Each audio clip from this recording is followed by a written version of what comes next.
ಎಲ್ಲರಿಗೂ ನಮಸ್ಕಾರ. ಈ ದಿನ ನಾವು ಬಯಾನ್ ಟೆಂಪಲ್, ಇದು ಕಾಂಬೋಡಿಯಾದಲ್ಲಿದೆ. ಈ ಒಂದು ದೇವಸ್ಥಾನಕ್ಕೆ ನಾವು ಭೇಟಿ ಕೊಡೋಕ್ಕೆ ಹೋಗ್ತಾ ಇದ್ದೀವಿ. ಇಲ್ಲಿ ಪ್ರತಿಯೊಂದು ಗೋಪುರಗಳ ಮೇಲೆ ಇರುವಂತಹ ಸುಂದರವಾದ ನಗುಮುಖದ ವಿಗ್ರಹಗಳು ಇಲ್ಲಿ ಬಹಳ ಪ್ರಸಿದ್ಧವಾಗಿದೆ. ಕಾಂಬೋಡಿಯಾದಲ್ಲಿರುವ ಪ್ರಸಿದ್ಧ ಬಯಾನ್ ದೇವಾಲಯ ಅತ್ಯಂತ ಆಕರ್ಷಕ, ಐತಿಹಾಸಿಕ, ಧಾರ್ಮಿಕ ಸ್ಥಳವಾಗಿದೆ.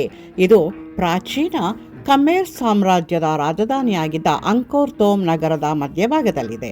ಇತಿಹಾಸ ನಿರ್ಮಾಣ: ಈ ದೇವಾಲಯವನ್ನು ಖಮೇರ್ ಸಾಮ್ರಾಜ್ಯದ ಶ್ರೇಷ್ಠ ಬೌದ್ಧ ರಾಜನಾದ 7ನೇ ಜಯವರ್ಮನ್ 12ನೇ ಶತಮಾನದ ಕೊನೆಯಲ್ಲಿ ಅಥವಾ 13ನೇ ಶತಮಾನದ ಆರಂಭದಲ್ಲಿ ನಿರ್ಮಿಸಿದನು. ಧಾರ್ಮಿಕ ಬದಲಾವಣೆ: ಇದು ಮೂಲತಃ ಮಹಾಯಾನ ಬೌದ್ಧ ಧರ್ಮದ ರಾಜ್ಯ ದೇವಾಲಯವಾಗಿ ನಿರ್ಮಾಣಗೊಂಡಿತು. ಆದರೆ ನಂತರದ ಕಾಲದಲ್ಲಿ ಆಳ್ವಿಕೆ ನಡೆಸಿದ ಹಿಂದೂ ಮತ್ತು ಥೇರವಾದ ಬೌದ್ಧ ರಾಜರು ತಮ್ಮ ನಂಬಿಕೆಗೆ ತಕ್ಕಂತೆ ಇಲ್ಲಿ ಕೆಲವು ಬದಲಾವಣೆಗಳನ್ನು ಮಾಡಿದರು. ಹೀಗಾಗಿ ಇಲ್ಲಿ ಶಿವ ಮತ್ತು ವಿಷ್ಣುವಿನ ಆರಾಧನೆಯು ನಡೆದಿತ್ತು. ಪ್ರಮುಖ ವೈಶಿಷ್ಟ್ಯಗಳು: ಸ್ಮೈಲಿಂಗ್ ಫೇಸಸ್, ನಗುಮುಖದ ವಿಗ್ರಹಗಳು. ಈ ದೇವಾಲಯದ ಗೋಪುರಗಳ ಮೇಲೆ ಕೆತ್ತಲಾಗಿರುವ 106 ಬೃಹತ್ ಕಲ್ಲಿನ ಶಾಂತ ಮುಖಗಳು, ನಗುಮುಖದ ಮುಖಗಳು ಇಲ್ಲಿನ ಪ್ರಮುಖ ಆಕರ್ಷಣೆಯಾಗಿದೆ. ಇದು ಕರುಣೆಯ ದೇವತೆಯಾದ ಅವಲೋಕಿತೇಶ್ವರ ಅಥವಾ 7ನೇ ರಾಜ ಜಯವರ್ಮನ ಮುಖವನ್ನು ಹೋಲುತ್ತದೆ ಎಂದು ಇತಿಹಾಸಕಾರರು ಹೇಳುತ್ತಾರೆ. ಕೆಲವು ವಿದ್ವಾಂಸರು ಹಿಂದೂ ದೇವರಾದ ಬ್ರಹ್ಮನ ಮುಖಗಳೆಂದು ಹೇಳುತ್ತಾರೆ. ವಾಸ್ತುಶಿಲ್ಪ: ದೇವಾಲಯದ ಗೋಡೆಗಳ ಮೇಲೆ ಸುಂದರವಾದ ಉಬ್ಬು ಶಿಲ್ಪಗಳನ್ನು ಕೆತ್ತಲಾಗಿದೆ.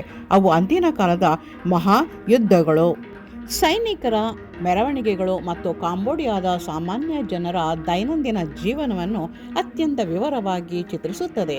ವಿಶ್ವ ಪರಂಪರೆಯ ತಾಣ: ಇದು ಬಯಾನ್ ದೇವಾಲಯವು ಯುನೆಸ್ಕೋ ವರ್ಲ್ಡ್ ಹೆರಿಟೇಜ್ ಸೈಟ್, ಜಾಗತಿಕ ಪರಂಪರೆಯ ತಾಣವಾದ ಅಂಕೋರ್ ಸಂಕೀರ್ಣದ ಪ್ರಮುಖ ಭಾಗವಾಗಿದೆ. ಅಂಕೋರ್ ಥಾಮ್ ನಗರದ ಮಧ್ಯಭಾಗದಲ್ಲಿದೆ. ಇದರ 54 ಗೋಪುರಗಳ ಮೇಲೆ ಕೆತ್ತಲಾಗಿರುವ 216 ಬೃಹತ್ ಮತ್ತು ನಗುಮುಖಗಳಿಗೆ ಇದು ಅತ್ಯಂತ ಪ್ರಸಿದ್ಧವಾಗಿದೆ. ಮೂಲ ಹೆಸರು: ಜಯಗಿರಿ, ವಿಜಯದ ಬೆಟ್ಟ ಎಂದು ಕರೆಯಲಾಗುತ್ತಿತ್ತು. ವಾಸ್ತುಶಿಲ್ಪ ಶೈಲಿ: ಇದು ಹಿಂದೂ ಮತ್ತು ಬೌದ್ಧ ಪುರಾಣಗಳಲ್ಲಿ ಬರುವ ಮೇರು ಪರ್ವತವನ್ನು ಪ್ರತಿನಿಧಿಸುತ್ತದೆ. ಮುಖಗಳ ರಹಸ್ಯ: ಈ ಕಲ್ಲಿನ ಮುಖಗಳು ಕರುಣಾಮಯಿ ಬೋಧಿಸತ್ವ ಲೋಕೇಶ್ವರನವು ಅಥವಾ ಸ್ವಯಂ ರಾಜ 7ನೇ ಜಯವರ್ಮನ್ ಅವರದ್ದೇ ಎಂದು ಇತಿಹಾಸಕಾರರು ಹೇಳುತ್ತಾರೆ. ಧಾರ್ಮಿಕ ಬದಲಾವಣೆ: ಮಹಾಯಾನ ಬೌದ್ಧ ದೇವಾಲಯವಾಗಿದ್ದ ಇದು ನಂತರದ ಕಾಲದಲ್ಲಿ ರಾಜರ ಒಂದು ದೇವಾಲಯವಾಗಿ ಅಥವಾ ಹಿಂದೂ ದೇವಾಲಯವಾಗಿ ಮಾರ್ಪಾಟಾಯಿತು. ಭಗವಾನ್ ಬುದ್ಧನ ಒಂದು ಪ್ರತಿಮೆ: ಗರ್ಭಗುಡಿಯ ಕೆಳಗೆ ನಾಗರ ಹಾವಿನ ಮೇಲೆ ಕುಳಿತಿರುವ ಬುದ್ಧನ ಭಗ್ನವಾದ ದೊಡ್ಡ ಪ್ರತಿಮೆಯನ್ನು ಉತ್ಖನನದಲ್ಲಿ ಪತ್ತೆಯಾಗಿರೋದನ್ನು ನೋಡಬಹುದು. ಭೇಟಿ ನೀಡಲು ಬೆಳಗಿನ ಜಾವ, ಸಂಜೆ ಸೂರ್ಯನ ಬೆಳಕು ಕಲ್ಲಿನ ಮುಖಗಳ ಮೇಲೆ ಬೀಳುವಾಗ ದೇವಾಲಯವು ಅತ್ಯಂತ ಸುಂದರವಾಗಿ ಕಾಣುತ್ತದೆ. ಆ ನಗುಮುಖಗಳು ಮತ್ತಷ್ಟು ನಗುತ್ತಾ ಇರುವ ಹಾಗೆ ನಮಗೆ ಕಂಡುಬರುತ್ತದೆ. ಈ ಅದ್ಭುತ ದೇವಾಲಯವು ಸಿಎಂ ರೀಪ್ ಪ್ರಾಂತ್ಯದಲ್ಲಿದೆ ಮತ್ತು ಅಂಕೋರ್ ವಾಟ್ನ ಸಂಕೀರ್ಣದ ಒಂದು ಭಾಗವಾಗಿದೆ. ಈ ಒಂದು ದೇವಸ್ಥಾನವನ್ನು ನಾವು ಖಂಡಿತವಾಗಿ ನೋಡಲೇಬೇಕು. ಅಂತಹ ಒಂದು ಅದ್ಭುತವಾದಂಥ ಒಂದು ದೇವಸ್ಥಾನ.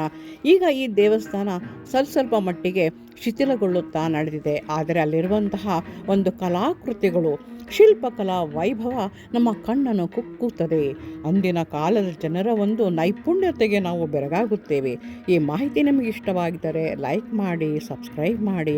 ಸಾಧ್ಯವಾದರೆ ತಾವು ಸಹ ಒಮ್ಮೆ ಈ ಬಯಾನ್ ದೇವಸ್ಥಾನಕ್ಕೆ ಭೇಟಿಯನ್ನು ಕೊಡಿ. ಅಲ್ಲಿನ ಒಂದು ಸುಂದರ ವಾತಾವರಣ, ಅಲ್ಲಿ ದೇವರುಗಳ ಒಂದು ನಗುಮುಖಗಳನ್ನು ನೋಡ್ತಾ ಇದ್ದಾಗ ನಮಗೆ ಬಹಳ ಸಂತೋಷವಾಗುತ್ತೆ. ನಾವು ಎದುರುಗಡೆ ಕೂಡ ನಾವು ನೋಡ್ಬೋದು, ನಗ್ತಾ ಇರುವಂತಹ ಪ್ರತಿಮೆಗಳು ಎಷ್ಟು ಅಂದವಾಗಿ ನಮಗೆ ಕಾಣಿಸ್ತಾ ಇರುತ್ತೆ. ಒಂದು ವಿಗ್ರಹದಲ್ಲೂ ಕೂಡ ಬದಲಾವಣೆ ಇಲ್ಲದೆ ಎಲ್ಲ ಮುಖಗಳು ಕೂಡ ನಗುಮುಖದಿಂದ ಕೂಡಿದೆ. ಈ ಒಂದು ಮಾಹಿತಿ ನಿಮ್ಗೆ ಇಷ್ಟವಾಗಿದ್ದರೆ ಲೈಕ್ ಮಾಡಿ, ಸಬ್ಸ್ಕ್ರೈಬ್ ಮಾಡಿ. ವಂದನೆಗಳು. ಗೋಡೆಗಳ ಮೇಲೆ ಕೆತ್ತಿರುವಂತಹ ಯುದ್ಧದ ಚಿತ್ರಗಳನ್ನು ಕೂಡ ನಾವಿಲ್ಲಿ ನೋಡಬಹುದು. ಮತ್ತು ಆ ದೇವಾಲಯದ ಒಂದು ಸುಂದರ ನೋಟವನ್ನು ಕೂಡ ನಾವಿಲ್ಲಿ ನೋಡಬಹುದು. ನಮಸ್ಕಾರಗಳು.